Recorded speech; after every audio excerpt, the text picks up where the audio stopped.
আসসালামু আলাইকুম, তোমাদের সবাইকে স্বাগতম জানাচ্ছি পাঠশালার পক্ষ থেকে। আজকে আমি তোমাদের সামনে আলোচনা করব ষষ্ঠ শ্রেণীর গণিত বিষয়ের পঞ্চম অধ্যায় নিয়ে।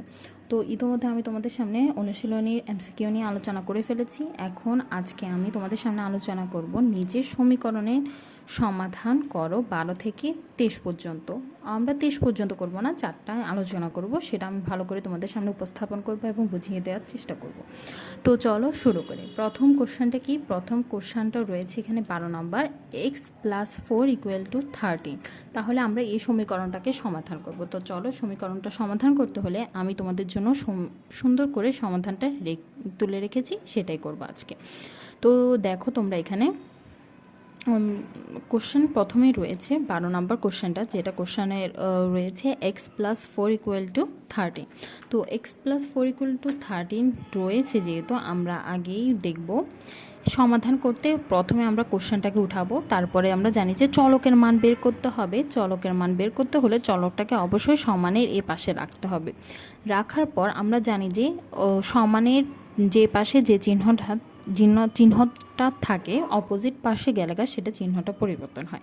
যেমন x+4 রয়েছে, আমরা +4টাকে ওই পাশে নিয়ে গেলে তখন এটা হয়ে যাবে -4। তাহলে 13 থেকে -4 বিয়োগ করলে আমাদের আনসারটা আসবে হচ্ছে 9। সুতরাং এক্সের মান হচ্ছে 9, তাহলে নির্ণয় সমাধান 9।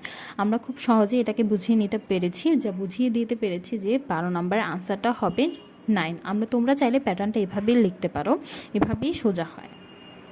আর সমাধানটা তোমরা দেখতে পাচ্ছ, এক্স এর মান হবে 9। একইভাবে কোশ্চেন 13 মধ্যে বলা হয়েছে x+5 = 9। তো x+5 = 9 হলে এই সমীকরণটাকে আমরা সমাধান করব। সমাধান করতে হলে অবশ্য প্রশ্নটাকে আমরা আবার লিখব, লেখার পর বা দিয়ে অঙ্কটা শুরু করব। একইভাবে এক্সটাকে আমরা সমানের এই পাশে রেখে +5টাকে সমানের ওই পাশে নিয়ে যাব। সমানের ওই পাশে নিয়ে যাওয়ার ফলে তখন 9 থেকে 5টা মাইনাস করতে হবে। 9 থেকে 5 মাইনাস করলে আনসারটা আসে 4। সুতরাং এক্সের মান হবে 4, অনলি 4। +4 আসলে তখন প্লাস লেখা দরকার নেই, শুধু 4 লিখতে হবে। তাহলে নির্ণয় সমাধান হবে 4।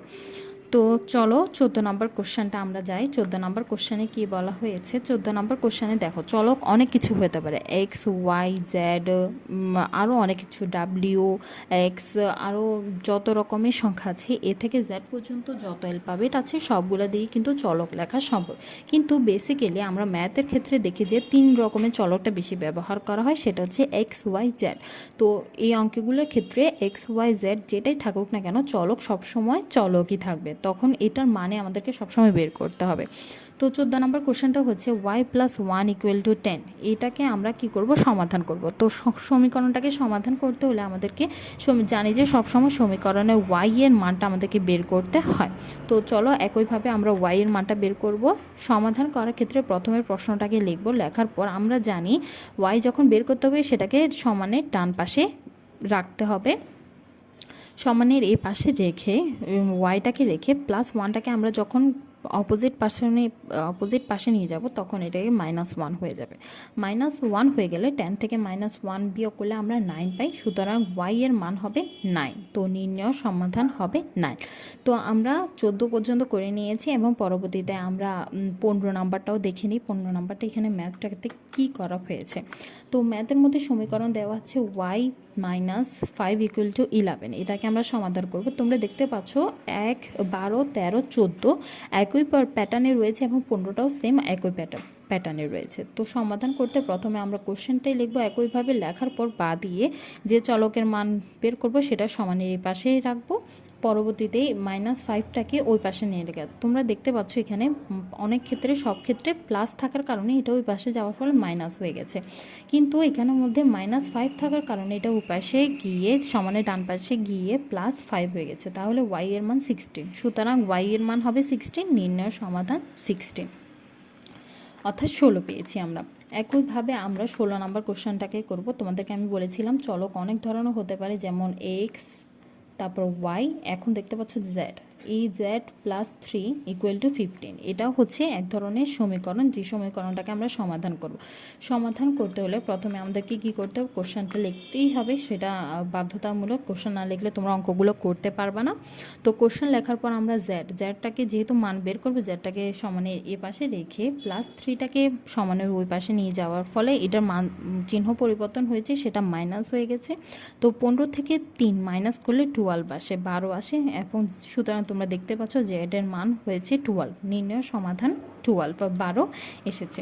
তো 17 নম্বর কোশ্চেনটাই আমরা এখন সলভ করি। তো 17 নম্বর কোশ্চেন কী রয়েছে, 3x ইকুয়াল টু 12। আমরা এতক্ষণ প্লাস এর সমীকরণগুলো করেছি, প্রক্রিয়া চিহ্ন প্লাস ব্যবহার করে সমীকরণগুলো সমাধান করেছি। এখন আমরা সমাধান করব গুণ আকারে থাকা অবস্থায় কীভাবে সমীকরণগুলো করব। দেখো তোমরা এখানে 3x, 3 ইন্টু এক্স, 3 এর সাথে যখন একটা 3 এর সাথে যখন কোনো কিছু না দিয়ে যদি কোনো কিছু থাকে, চলক থাকে বা ওয়াই থাকবে, তাহলে বুঝে নিতে হবে এটা গুণ আকারে রয়েছে, অর্থাৎ 3 ইন্টু এক্স এভাবে রয়েছে। আর এখানে যদি কিছু না দেয়া থাকে, তার মানে এটা গুণ আকারে রয়েছে, তোমরা বুঝতেই পারছো। তো 3 ইন্টু এক্স ইকুয়াল টু 12। 3xটাকে আমরা এখন এক্সের মানটা, শুধুমাত্র এক্সের মানটা বের করতে হবে। এক্সের মানটা কীভাবে বের করবো, তো দেখি আমরা, হ্যাঁ, এক্সের মানটা বের করতে হলে প্রথমে আমাদেরকে কী করতে হবে, অবশ্যই এই কোশ্চেনটা লিখতে হবে। কোশ্চেনটা লেখার পর এক্সটাকে আলাদা করে, দেখতে পাচ্ছ এক্সটার পাশে দিয়ে 3টা গুণ আকার আছে, যেটাকে আমরা এই পাশে সমানে এই পাশে নিয়ে যাওয়ার ফলে ভাগ আকার হয়েছে। তো 3 দিয়ে 12কে ভাগ করলে 4 আসে, সুতরাং এক্সের মান হবে 4।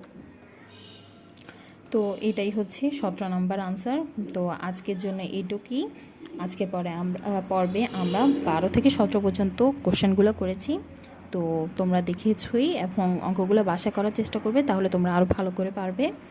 তো আজকের জন্য এখানেই শেষ। পরবর্তীতে অন্য আরেকটি পর্ব নিয়ে তোমাদের সামনে উপস্থিত হব। সেজন্য ভালো থাকো, আর অবশ্যই আমাদের চ্যানেলটিকে সাবস্ক্রাইব করবে, লাইক করবে এবং পাশে থাকা বেল আইকনটি ক্লিক করবে। সবাইকে ধন্যবাদ।